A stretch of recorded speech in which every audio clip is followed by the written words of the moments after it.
Ceux qui reçoivent Dieu recevront le pouvoir gracieux et étonnant de devenir les enfants de Dieu selon sa promesse.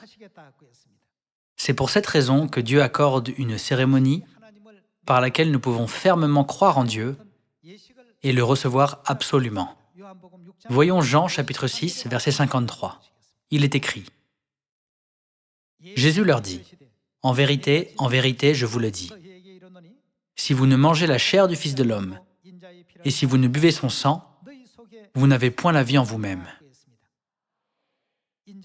Celui qui mange ma chair et qui boit mon sang a la vie éternelle, et je le ressusciterai au dernier jour.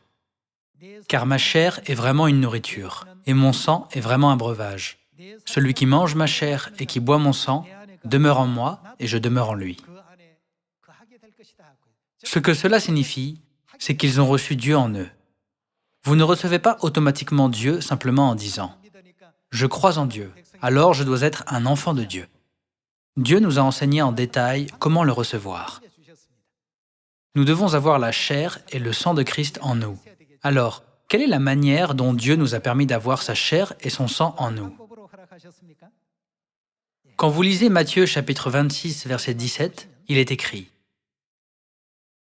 Le premier jour des pains sans levain, les disciples s'adressèrent à Jésus pour lui dire: Où veux-tu que nous te préparions le repas de la Pâque? Il répondit: Allez à la ville chez un tel, et vous lui direz: Le maître dit, mon temps est proche. Je ferai chez toi la Pâque avec mes disciples. Les disciples firent ce que Jésus leur avait ordonné, et ils préparèrent la Pâque. Pourquoi Jésus a-t-il ordonné à ses disciples de célébrer la Pâque? Allons au verset 26. Pendant qu'ils mangeaient, Jésus prit du pain, et, après avoir rendu grâce, il le rompit et le donna aux disciples en disant: Prenez, mangez, ceci est mon corps. Quand vous lisez le verset 27, il est écrit: Il prit ensuite une coupe. N'est-ce pas le vin de la Pâque? Et, après avoir rendu grâce, il la leur donna en disant: Buvez-en tous, car ceci est mon sang, le sang de l'Alliance, qui est répandu pour beaucoup, pour le pardon des péchés. Jésus-Christ a accordé sa chair et son sang par le pain et le vin de la Pâque. Et ceux qui mangent sa chair et qui boivent son sang ont la vie éternelle, d'après Jean chapitre 6, verset 54. En d'autres termes, ceux qui reçoivent Dieu et qui ont Dieu en eux seront amenés à recevoir la bénédiction de la vie éternelle. D'après Matthieu chapitre 26, Dieu a mis une signification particulière dans le vin de la Pâque.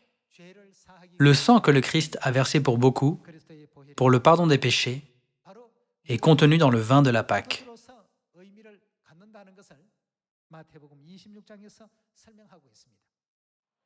Par conséquent, ceux qui prétendent recevoir Dieu ou avoir Dieu en eux doivent être le peuple qui demeure dans la vérité de la Pâque.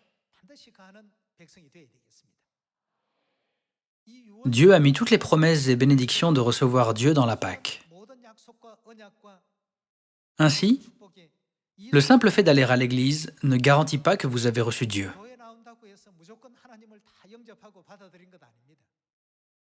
Dieu a établi une règle et un processus par lesquels nous pouvons le recevoir. Sans respecter cette règle, nous ne pouvons pas dire « Nous avons Dieu en nous, nous avons reçu Dieu ».